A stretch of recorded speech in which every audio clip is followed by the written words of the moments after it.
দ্বিতীয় অধ্যায়ের ৫৮তম শ্লোকে ভগবান স্থিতপ্রজ্ঞ যোগীর লক্ষণকে কচ্ছপের সঙ্গে তুলনা করেছেন।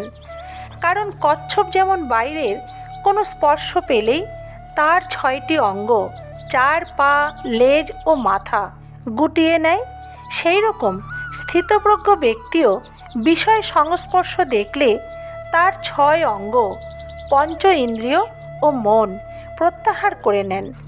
ইন্দ্রিয়গুলি নিজ নিজ বিষয় থেকে সর্বতোভাবে প্রত্যারিত হলে পরম আত্মতত্ত্ব স্বতঃসিদ্ধভাবে অনুভূত হয়। এটি স্বপ্রকাশ।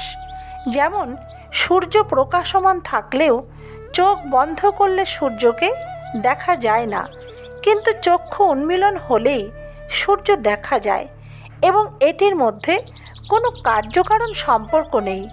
সেই রকম ভোগ ইত্যাদির সঙ্গে সম্বন্ধরূপ আচ্ছাদন অপসারিত হলেই পরম আত্মতত্ত্ব স্বতই অনুভূত হয়। জয় শ্রীকৃষ্ণ।